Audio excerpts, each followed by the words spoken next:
My name is Gavin Evans, and this is my review of Succession Season 4, Episode 3.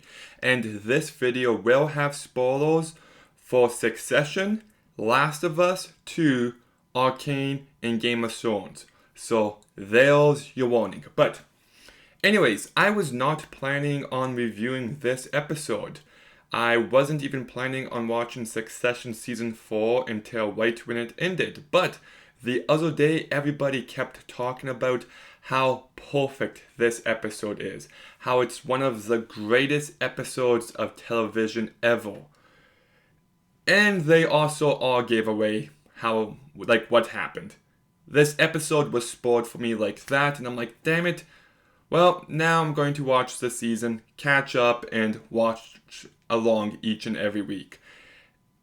And look, I like this episode, but it is not a perfect episode. I have plenty of issues with it, and the fact that people are comparing it to the Red Wedding and Ozymandias, that is just insanity to me. There is no comparison. Those episodes are infinitely better than this one, but let's get into my thoughts on the season so far, and I really like it. First of all, the music is just so good. The performances are great. I think the humor is pitch perfect. And because this episode got spoiled for me, I thought there was lots of emotion in episode 2 when Logan actually tries to make a deal that will benefit everyone, and how he even apologizes to his kids. But by this point, the damage is done. There's no rectifying it. And the idea of Logan dying in episode 3 is absolutely brilliant because they didn't resolve anything. It was sudden. He offered them an apology and they spat in his face. And understandably, the relationship between this entire family has been broken for decades. But there's just a certain permanency to it now. There's 0% chance they will ever make amends with their dad.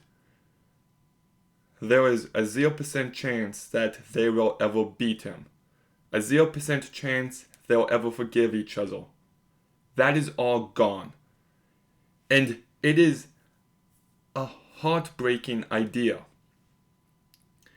And I'm going to be honest, it is such an obvious move to kill him now that I don't know why I didn't predict that. For the last season, to kill him off in the first half of the season, because now they gotta deal with the fallout. And it's just a brilliant decision, but unfortunately, I think this episode overstays its welcome. Because when they first get the phone call from Tom, and he's just like, yeah, your dad's dying. I was just like, holy shit, like, this is sad, this is emotional. And you're just watching everyone deal with it in their own ways, and there's lots of nuance on display, but then the episode keeps going on, and on, and on, and the dad's still maybe alive, probably dead, and everyone's still dealing with it in the same way, and I'm just like, oh my goodness, like, this episode just became stagnant. I could have gotten up and taken a 20-minute shit and then come back to the TV and just like have it be playing the entire time and not miss anything. And it's a shame when a game changer event in the show is happening, and like by the time, the public knows and we see his body being taken out of the airplane, I was just like, I feel nothing now, because you've been trying to get these emotions the entire episode. And it just, by that point, I just went numb to it. Like, look, my favorite story ever is Last of Us 2. Once again, spoiler alert, here's your warning. But Joel's death is absolutely devastating. As Abby is smashing his head in with a golf club, and you can see just the life fading with each swing. And Ellie just screaming, "Get off him! Joel, fucking get up!" And she just keeps screaming that time and time again until he dies, and she just screams because she's in so much pain, and you just feel the weight of it. But if that scene went on for like 20 minutes, well, he's just getting beaten time and time again, and Ellie keeps screaming, "Joel, fucking get up." Eventually, you'd be like, okay, it's time to just say he's dead and just, go on with it. And thankfully, they handled that scene absolutely perfectly. You got scenes in Game of Thrones like Ned's death at the end of an episode.